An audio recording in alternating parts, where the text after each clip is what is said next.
दिल्ली की जवाहरलाल नेहरू यूनिवर्सिटी में छात्रों के दो गुटों के बीच बवाल हो गया। बताया गया वहां लेफ्ट पार्टियों से जुड़े छात्र संगठन के कार्यकर्ताओं और बीजेपी के छात्र संगठन एबीवीपी के कार्यकर्ताओं के बीच झड़प हो गई और देखते ही देखते वहां भगदड़ जैसे हालात बन गए। रात के अंधेरे में जेएनयू कैंपस में चीख पुकार और अराजकता वाला माहौल बन गया।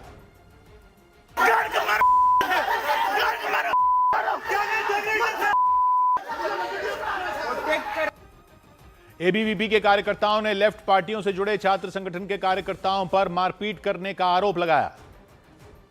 नकाबपोश स्थिति में रहते हैं, इनके हाथ में हॉकी स्टिक रहता है, इनके हाथ में लोहे के डंडे होते हैं, इनके हाथ में चाकू होते हैं, इनके हाथों में पत्थर होता है।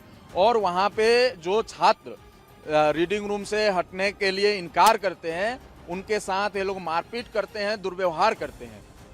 जेएनयू कैंपस में देर रात हुए हंगामे के बाद वहां पुलिस भी पहुंची, लेकिन वहां मौजूद छात्रों ने पुलिस पर किसी भी तरह की कोई कार्रवाई नहीं करने का आरोप लगाया। छात्रों के मुताबिक कैंपस में करीब 4 से 5 घंटे तक अफरा तफरी का माहौल बना रहा। हम लोग 4 घंटे तक अपनी जान हलक में लेके उन बाथरूम के अंदर उन छुप के मात्र 6 से 7 लोग, और इधर 400-500 लोग मारे हैं खींच खींच के। दिल्ली पुलिस ने कुछ नहीं किया। लास्ट में हमारी कुछ साथी आए हैं, हमको बचा के वहां से निकाल के लेके आए। इस बवाल की वजह से कई छात्र घायल हो गए, ऐसा बताया गया। उन्हें इलाज के लिए अस्पताल में भर्ती कराया गया और इस घटना के बाद जेएनयू प्रशासन ने बयान जारी कर कैंपस में हुए बवाल की निंदा की। जेएनयू प्रशासन ने आरोप लगाया कि जो छात्र प्रदर्शन में शामिल नहीं होना चाहते थे, उन्हें भी डरा धमकाकर जबरन प्रदर्शन में शामिल कराया गया। और बताया गया यह हंगामा जेएनयू कैंपस में स्कूल बिल्डिंग पर ताला लगाए जाने के विरोध में हुआ। एबीवीपी कार्यकर्ताओं ने जब लेफ्ट के छात्र संगठनों के इस फैसले का विरोध किया तो वहां हालात बेकाबू हो गए। बताया गया वहां लेफ्ट संगठन से जुड़े छात्र अपनी मांगों को लेकर कई दिन से हड़ताल पर थे।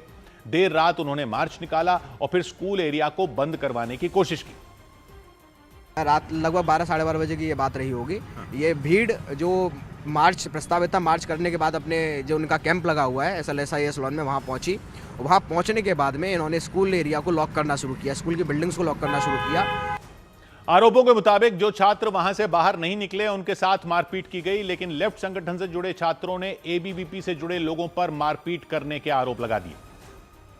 Akhil Bharatiya Violence Parishad is spreading malicious and ill-intended videos in which there is no clear video of any violence being indulged by any of the students, whereas we have circulated videos in which it is seen that they are pelting stones at us. We have already circulated videos in which their people, we know their names. और इसके साथ ही उन्होंने JNU प्रशासन पर अपनी मांगों को नजरअंदाज करने का आरोप लगा दिया।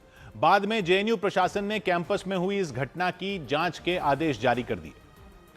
इधर राजस्थान के टोंक में बीजेपी के पूर्व सांसद के एक मुस्लिम महिला से कंबल वापस लेने पर विवाद खड़ा हो गया। कांग्रेस कार्यकर्ताओं ने उनके खिलाफ प्रदर्शन शुरू कर दिया।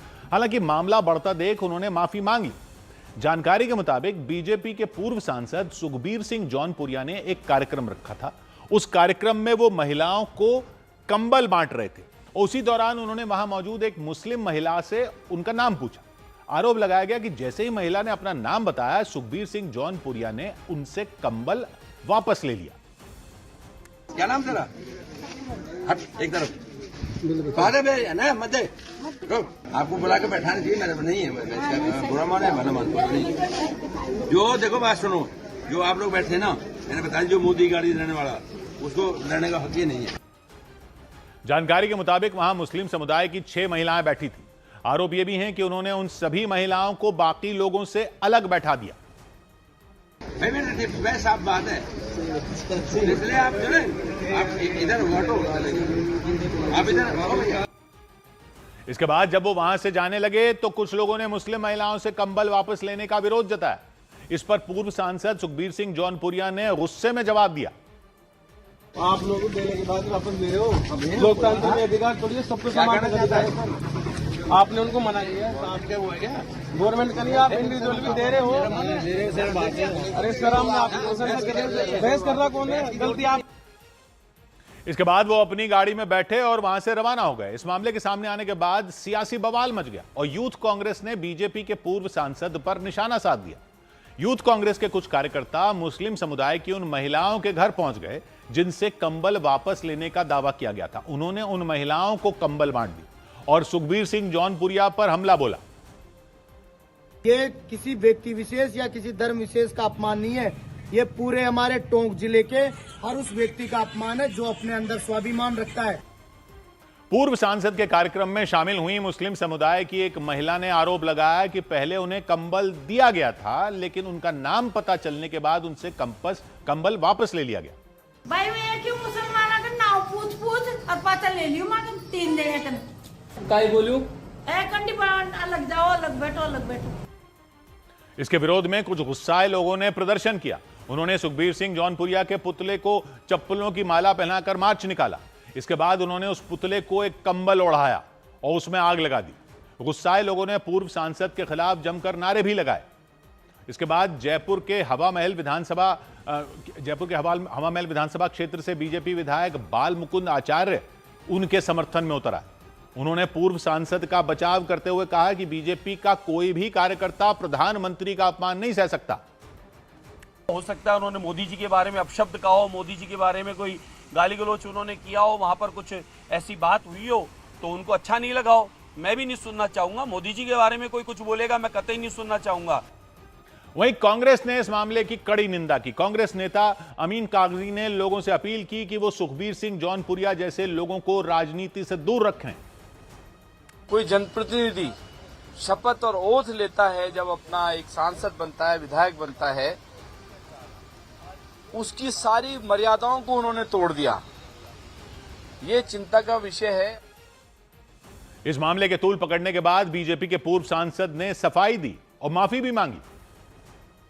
मान लो किसी को ठेस पहुंच रही हो तो मैं क्षमा चाहता हूं। जो भारतीय जनता पार्टी का कार्यकर्ता नहीं है और भारतीय जनता पार्टी का आदमी कोई भी नुमाइंदा कुछ बांट रहा है, कर रहा है, तो उतना अपने आप को सोचना चाहिए कि जब हम बीजेपी को और मोदी को गाली देते हैं तो हमें जाना ही नहीं चाहिए। लेकिन दूसरी तरफ गुस्साए लोगों ने इस मामले की निष्पक्ष जांच कर पूर्व सांसद के खिलाफ सख्त कार्रवाई किए जाने की मांग की। सौभाग्य की एक बात यह कि अगर कोई जनता की मदद करने के नाम पर कुछ करता है तो यह तो उसका अधिकार है, जिसकी भी मदद करना चाहे करे। लेकिन अगर एक पूर्व सांसद के लेवल का नेता मदद करने के नाम पर रखे गए कार्यक्रम में खुलेआम समुदाय के हिसाब से लोगों को अलग करेगा तो सवाल तो उठेंगे। बीजेपी के एक पूर्व सांसद एक कंबल बांटने के कार्यक्रम में मुस्लिम महिलाओं को अलग करते दिखे, यह कहते हुए कि जो मोदी जी को गाली देते हैं उनकी मदद नहीं करेंगे। तो उन्होंने कहा कि ऐसे लोगों को बीजेपी के कार्यक्रम में आना ही नहीं चाहिए। तो आप भी बुलाया मत करो लोगों को। पहले ही क्लियर कर देते कि बीजेपी के समर्थकों को कंबल बांटने का कार्यक्रम है। हालांकि उन्होंने बाद में माफी मांग ली, लेकिन जनप्रतिनिधि को तो जनता का प्रतिनिधि माना जाता है ना, जनता का, पूरी जनता का। अगर किसी एक समुदाय या किसी एक वर्ग के लिए कोई आयोजन है तो वो पहले ही क्लियर कर दो।